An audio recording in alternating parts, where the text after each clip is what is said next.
দ্বিতীয় ক্লাসে আমরা শিখব একটি এলইডি টিভি যখন পাওয়ার সমস্যা হয় তখন এটি কিভাবে আমরা রিপেয়ার করে থাকি।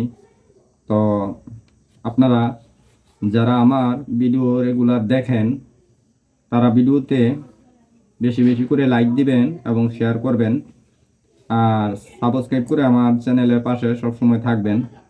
তো আমার এই চ্যানেলে আমি যখন কোনো সার্কিট নিয়ে ভিডিও করি তখন আমি আপনাদের জন্য সম্পূর্ণ আকারে যতক্ষণ পর্যন্ত আপনারা কাজ সম্পর্কে বেথিং ধারণা না পান ততক্ষণ পর্যন্ত ভিডিও করে প্রত্যেকটি কাজ শেষ করি। তো আমি আপনাদের উদ্দেশ্যে বলতে চাই, আপনারা অনেক সময় আমার ভিডিও সম্পূর্ণ দেখেন না। তো যারা আমার ভিডিও সম্পূর্ণ না দেখেন তারা কখনোই কাজ শিখতে পারবেন না। তো আপনারা যদি এই মন মানসিকতা নিয়ে ভিডিও দেখেন, ভিডিওতে ক্লিক করে চলে যান এবং ভিডিও 1-2 মিনিট দেখে বাদ বাকি ভিডিও না দেখেন, তাহলে আমার মনে হয় আমি ভিডিও করে আপনাদেরকে যে দেই এটা আমার ব্যর্থ। তো আপনারা যদি ভিডিও না দেখেন তাহলে কিভাবে কাজ করবেন আর কিভাবে কাজটি বুঝবেন। তো বেশি কথা বলবো না, আপনারা লক্ষ্য করবেন আমার সামনে যে সার্কিটটি, এটি একটি কম্বো সার্কিট। তো এই সার্কিটটি যখন পাওয়ার সমস্যা হয় তখন আমরা আমাদের এখানে এসি জ্যাক বা কারেন্ট ঢুকিয়ে আমরা এই ফিল্টারের নেগেটিভ পজিটিভে মিটার 250 ভোল্টে ফেলে যখন মাপি তখন আমাদের এখানে ভোল্টেজ উঠবে। যদি আমাদের এখানে ভোল্টেজটি না উঠে তাহলে আমরা আমাদের এই যে এখানে ফিউজ আছে, এই ফিউজটি আপনারা লক্ষ্য করবেন, ছোটো একটি ফিউজ, তারপর একটি এনসি ফিউজ, এগুলো ব্যবহার করে আমাদের এই ফিল্টার পর্যন্ত ডায়োড দিয়ে তারপর আমাদের ফিল্টার পর্যন্ত ভোল্টেজটি এনেছে। যদি আমরা ফিল্টারে ভোল্টেজ না পাই তখন আমরা এই ফিউজগুলো মাপবো, মাপার পর ধারাবাহিকভাবে এগিয়ে যাব। যদি ফিউজগুলো কাটা থাকে সেক্ষেত্রে লাগিয়ে দিব, অথবা লাইন টেনে আমরা ফিল্টার পর্যন্ত ভোল্টেজ উঠাবো। তো আমরা ফিল্টার পর্যন্ত ভোল্টেজ উঠেছে অথবা আমাদের ফিল্টার পর্যন্ত ভোল্টেজ নাও যদি উঠে, আমাদের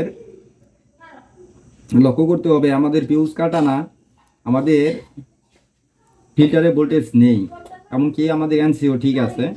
তো আমরা তারপর যদি আমরা ফিল্টারে ভোল্টেজ না পাই তখন আমরা এই 4টি ডায়োড মেপে দেখব, যদি শর্ট থাকে সেক্ষেত্রে পাল্টে দিব। আর এই ডায়োডগুলো পাল্টানোর সময় আপনারা একটা জিনিস লক্ষ্য করবেন, যদি আমাদের একটি ডায়োড সমস্যা থাকে তাহলে আমরা সম্পূর্ণ 4টি ডায়োডই পাল্টে দিব। কি জন্য?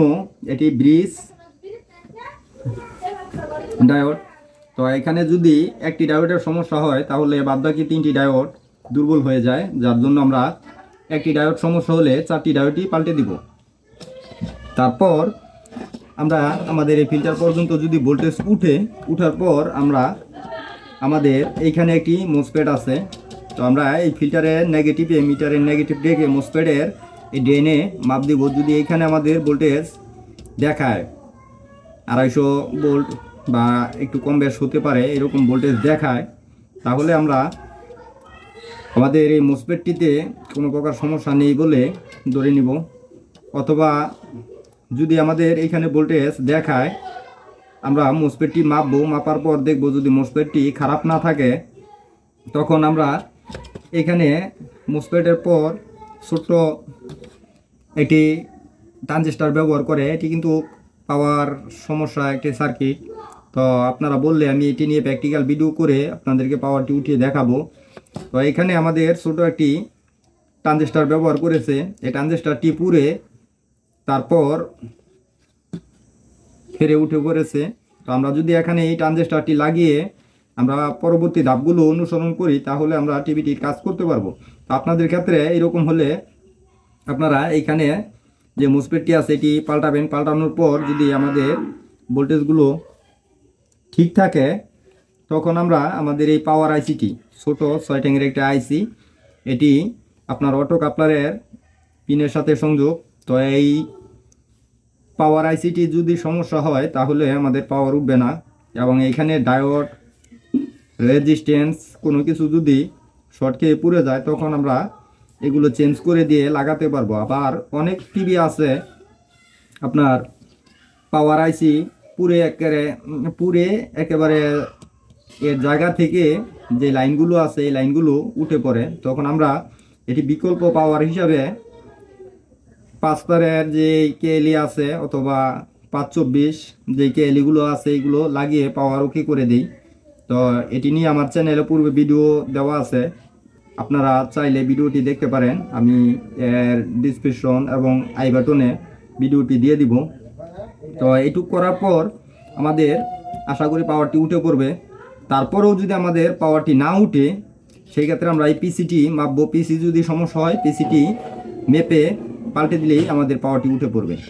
তো আমাদের পাওয়ারের সবচেয়ে কমন যে বিষয় বেশিরভাগ ক্ষেত্রেই আমরা পেয়েছি, আমাদের এই পাওয়ার যে 6 ট্যাঙ্কের আইসি এটি কাটা থাকে, যার জন্য পাওয়ার ডেট হয়ে যায়।